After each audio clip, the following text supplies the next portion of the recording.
Morning, kiddos. We're going to talk about the EPA 608. The topic today is major repairs and major components. You may see test questions over major repairs, and the four items that are considered major repairs. None of the other items are considered major repairs, okay, other than these four basic components. We have the evaporator, the compressor, the condenser, and a meter device. Those are the four basic components, and it's also the four that are considered major repairs. All right, especially for when we're talking about the EPA 608 exam. Again, major repair: evaporator, compressor, condenser, and metering device. Okay, there's three types of metering device: thermostat expansion device, capillary tube, or orifice type. Compressor, there's multi-types of compressors. Hermetically sealed, piston type, scroll type. We can go on and on. There are different types of them. The condenser, remember, the evaporator absorbs heat. The condenser ejects heat, increases pressure to increase temperature, reduces pressure to reduce temperature. Again, this is where we absorb the heat. The fish net catches the fish, catches the heat. The compressor increases the pressure to increase temperature, ejects heat like the radiator on a truck, or you're emptying the net into a container. The meter device reduces pressure to reduce temperature. These two are conditioning the refrigerant. These two are doing the functions that we're trying to achieve.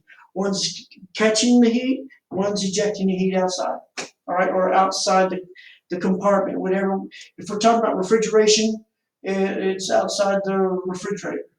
If we're talking about air conditioner, this is outside and injecting into the outside air, right? These are the four major components. The other items assist the major components, okay? For instance, the accumulator. That's just before the compressor. The circuit runs this direction.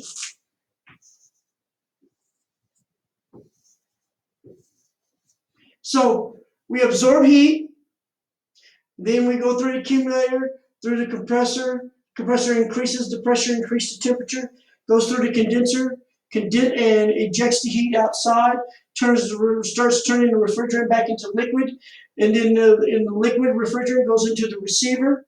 The receiver, and then comes out of the receiver into the meter device, and the meter device reduces the pressure of the liquid, takes a high pressure, high temperature liquid and reduces it to low pressure, low temperature liquid, and then sprays into the evaporator.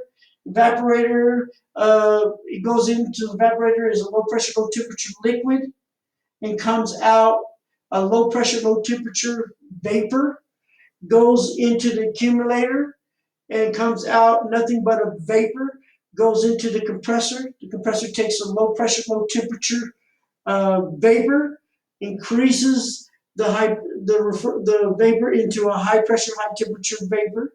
The high pressure, high pressure, high temperature vapor goes into the condenser, and it comes out a high pressure, high temperature liquid.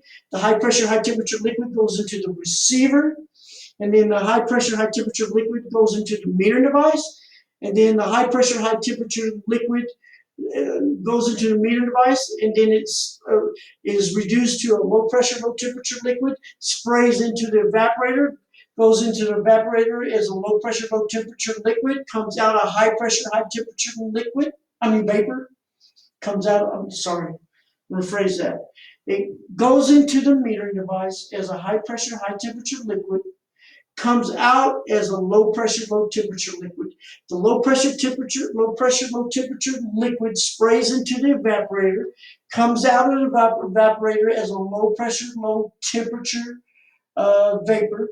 The low pressure, low temperature vapor goes into the accumulator.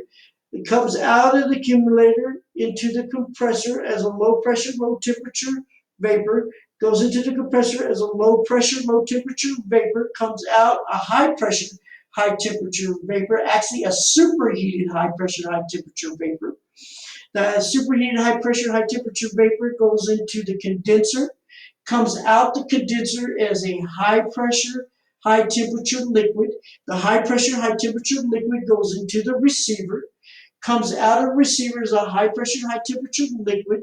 The high pressure, high temperature liquid goes into the meter device, comes out of the meter device as a low pressure, low temperature liquid. The low pressure, low temperature liquid sprays into the evaporator as a low pressure, low temperature liquid, comes out as a low pressure, low temperature vapor. And then the low temperature, low pressure vapor goes into the accumulator, comes out of the accumulator as a low pressure, low temperature vapor.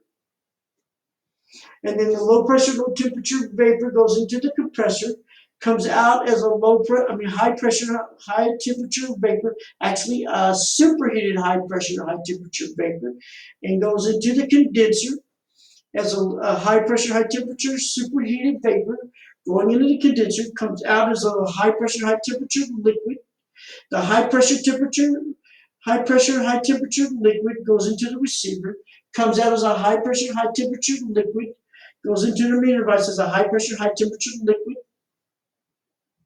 And then from the high pressure, high temperature liquid, it goes into the meter device, comes out as a low pressure, low temperature liquid, spraying into the evaporator. Again, the evaporator absorbs heat. The condenser ejects heat. Right? The compressor increases pressure to increase temperature. Receiver reduces pressure to reduce temperature. Right? And one of the things when I'm teaching them about these major components, you can take a cross and make a cross right down the center of this thing, and you can separate the low side from the high side. Low side from the high side. Also, you can separate the liquid side from the vapor side. This is the liquid side.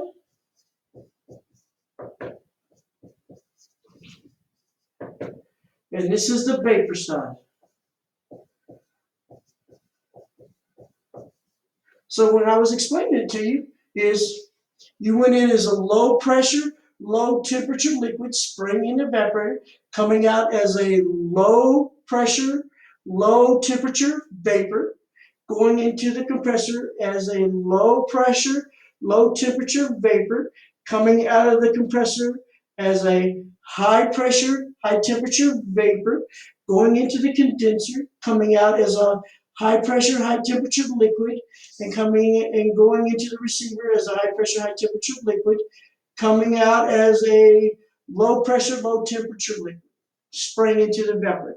So you can split the meter device in half, and you can split the condenser and the evaporator in half, and you can separate the four sides, the two low sides, liquid and vapor, and the two high sides, liquid and vapor. All the liquid is on this side, and all this side is the vapor side. So, talking about that, we need to talk about the purpose of the accumulator and the receiver. There's two things we don't want happening to the compressor and the meter device.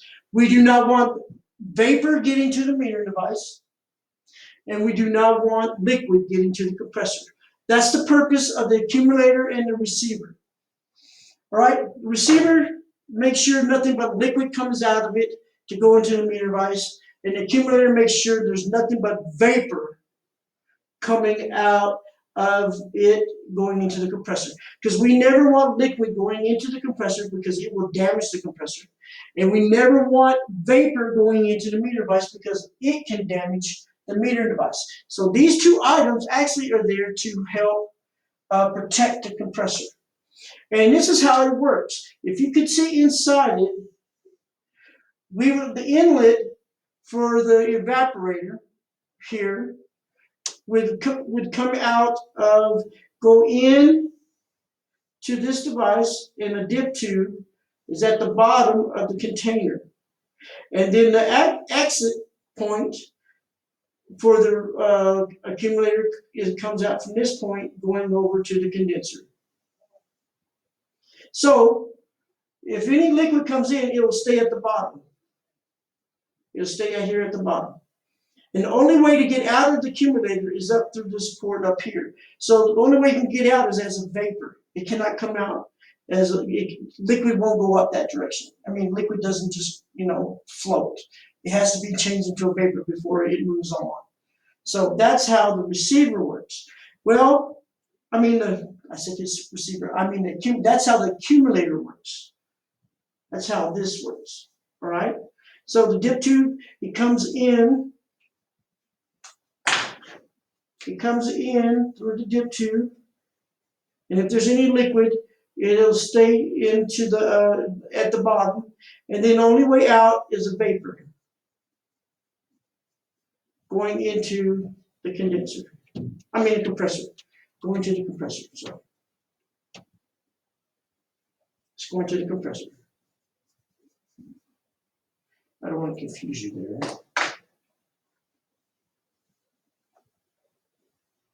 Let me go over that one more time. Make sure you understand that. The accumulator is a device like this, and the pipe from the evaporator goes in to the bottom, and then the only way out to the compressor is a vapor. This is the only way it can come out. All the liquid stays at the bottom. So that's the only way it comes out. So that's protecting the compressor. Okay, now the accumulator, the receiver is the opposite of the accumulator. If I'm preventing a liquid getting to the compressor, I'm preventing vapor getting to the metering device. If you'll notice, everything's the opposite of one another. For instance, the compressor increases pressure, increases temperature. The meter device reduces pressure, reduces temperature. The evaporator absorbs heat. This ejects heat. You see how they're opposite of one another? The accumulator prevents liquid from getting to the compressor, and the receiver prevents vapor from getting into the metering device. So if you'll notice, if it's the opposite of each other, that means this: coming out to the metering device, the dip tube is at the bottom, and then it comes out of the accumulator, the condenser, and then all the liquid goes down here, drips to the bottom, and then the only way the refrigerant can come out of the receiver is as a liquid into the metering device. So again, accumulator protects the compressor, make sure nothing but vapor gets to it. Receiver protects the meter device to make sure it gets nothing but liquid. Everything's the opposite one. Again, the four basic components. The four major components. Four major repair components are the evaporator, the compressor, condenser, and a metering device. So when you see major repairs, those are the only four. These are the only four considered a major repair. That's their definition of major repair. Okay? Hopefully I answered your question. Hopefully I explained the four major components, which is considered four major. So if you remove any one of those or repair any one of those, that's considered a major repair, because most likely you have to remove the refrigerant from the system, especially on smaller items. Items that have receivers and accumulators, those are usually on bigger items, except for accumulators you see on window units often. But receivers, especially the big ones, are on larger systems. Let me make sure I covered everything. A lot of times Only time you see a receiver is for a thermostatic expansion device. A lot of times you won't see a receiver when your unit has orifice type or capillary tube. Those type of systems usually do not have a receiver. So usually you only find receivers on thermostatic expansion device metering devices. Okay, I'm going to show you the components on the window unit, so you'll know what those 4 basic components are. Let me turn this around real quick and make sure you get a good view of this. I'm going to turn this down a little bit. All right, 4 major components, 4 major repair components. This is the condenser. This is the one that ejects heat. This is the compressor. This is what takes low pressure, low temperature vapor and turns it into high pressure, high temperature vapor. This is the evaporator, the front part, the one that sticks inside your house. This is absorbing heat to eject heat. All right. This is the metering device. This little wraparound, tiny little tube here, if you can see it, is the capillary. This is a capillary type metering device. This is what reduces pressure to reduce temperature. Going into a liquid, coming out as a sprayed liquid, and then turns into a vapor, comes out as a vapor, going into the accumulator. See, this window unit has an accumulator, all right? So the dip tube is down here, and then it comes out in there. It comes out in here as a vapor, okay? Remember, this protects the compressor from getting liquid into it, okay? There's no receiver on a window unit. Remember, this has a thermostatic, it has a capillary tube, so it does not have a receiver. If this would have been a thermostatic expansion device, then you would have a receiver in here somewhere, okay? If we could put it in half, half of this is the low side, the liquid side, and half of it is the vapor side. See the light red and the dark red? Vapor, liquid. See the dark blue and then the light blue? Liquid, vapor. Okay? High side, the compressor. Low pressure, low temperature vapor going into the compressor. Coming out as the high pressure, high temperature vapor going into the condenser. Coming out of the condenser, a high pressure, high temperature liquid. Coming out, it has the high pressure, high temperature liquid. It's going into the metering device, coming out of low pressure, low temperature liquid, and then coming out as low pressure, low temperature vapor, and going back, and it just keeps going and on. Again, the 4 basic major components, major repair components: condenser, evaporator, and you notice both of these are coils. One ejects heat and one absorbs heat. The compressor, which increases pressure to increase temperature, and the meter device, which reduces pressure to reduce temperature. These are the 4 basic components: condenser, evaporator, compressor, metering device. So if you have to repair any one of these 4, that would be considered a major repair. So if you don't see those 4 names in one of those answers, that would not be a major repair. If you're changing out the filter dryer, not a major repair.